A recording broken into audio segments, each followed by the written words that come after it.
മൂന്നാറിൽ മണ്ണിടിച്ചിൽ ഭീഷണിയും ഗതാഗത പ്രതിസന്ധിയും രൂക്ഷമാകുന്നതിനിടെ ഏറ്റവും വലിയ ദുരിതം നേരിടുന്നത് ആശുപത്രിയിലേക്ക് പോകുന്ന രോഗികളും സ്കൂൾ വിദ്യാർത്ഥികളുമാണ്. പഴയ മൂന്നാർ CSI പള്ളിക്ക് സമീപം ദേശീയപാതയിൽ ഏർപ്പെടുത്തിയ ഗതാഗത നിയന്ത്രണം ദിവസവും മണിക്കൂറുകൾ നീളുന്ന വാഹനക്കുരുക്കിനാണ് കാരണമാകുന്നത്. പഴയ മൂന്നാറിലെ CSI പള്ളിക്ക് സമീപം മണ്ണിടിച്ചിൽ ഭീഷണി തുടരുന്നതിനാൽ ഇതുവഴിയുള്ള ഗതാഗത നിയന്ത്രണം തുടരുകയാണ്. നിലവിൽ പോലീസ് സ്റ്റേഷന് സമീപത്തെ പാലം വഴിയാണ് വാഹനങ്ങൾ കടത്തിവിടുന്നത്. മൂന്നാറിലേക്കും തിരിച്ചുമുള്ള യാത്രയ്ക്ക് ആശ്രയിക്കാവുന്ന ഏക പാതയായതിനാൽ എല്ലാ വാഹനങ്ങളും ഇതുവഴിയാണ് കടന്നുപോകുന്നത്.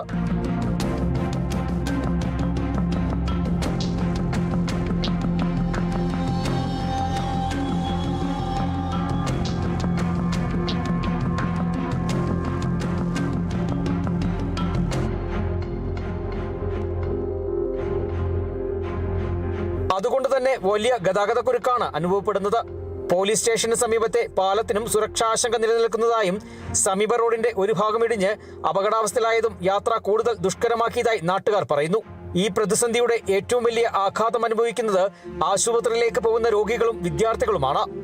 തോട്ടം മേഖലകളിൽ നിന്നടക്കം നിരവധി കുട്ടികൾ ദിവസേന 20 മുതൽ 30 കിലോമീറ്റർ വരെ സഞ്ചരിച്ച് അടിമാലി, ചിന്നക്കനാൽ, മറയൂർ തുടങ്ങിയ പ്രദേശങ്ങളിലെ സ്കൂളുകളിലെത്തേണ്ട സാഹചര്യമാണ്. ഗതാഗതക്കുരുക്ക് കാരണം മണിക്കൂറുകളോളം റോഡിൽ കുടുങ്ങേണ്ടി വരുന്നതോടെ വിദ്യാർത്ഥികളും കടുത്ത ബുദ്ധിമുട്ടിലാണ്. ഇടുക്കി ജില്ലയെ സംബന്ധിച്ച് നോക്കുമ്പോൾ നിരവധിയായ പ്രശ്നങ്ങൾ ഉണ്ട്. കാരണം റോഡ് ഗതാഗതം വളരെയധികം തടസ്സപ്പെട്ടിരിക്കുകയാണ്.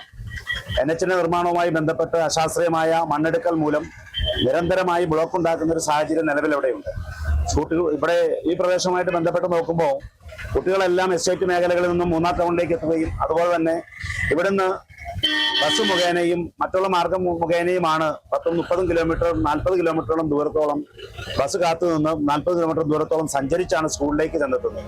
അതേസമയം പഴയ മൂന്നാർ CSI പള്ളിക്ക് സമീപത്തെ മണ്ണിടിച്ചിൽ മേഖലയിലെ സ്ഥിതി കൂടുതൽ ആശങ്കാജനകമാണ്. മണ്ണിടിഞ്ഞ ഭാഗത്ത് രൂപപ്പെട്ട നീർച്ചാൽ മണ്ണിന്റെ സ്ഥിരതയെ കൂടുതൽ ദുർബലമാക്കിയിട്ടുണ്ട്. കഴിഞ്ഞ ദിവസം ഹെഡ്വർക്സ് ഡാമിന് സമീപം ദേശീയപാതയിലേക്ക് പാറക്കല്ലുകൾ വീണ സംഭവവും ആശങ്ക വർദ്ധിപ്പിക്കുകയാണ്. മഴ തുടർന്നാൽ കൂടുതൽ മണ്ണിടിച്ചിലും പാറവീഴ്ചയും ഉണ്ടാകുമെന്ന ഭീതിയിലാണ് മൂന്നാറും പരിസര പ്രദേശങ്ങളും. Kerala vision news, Idukki.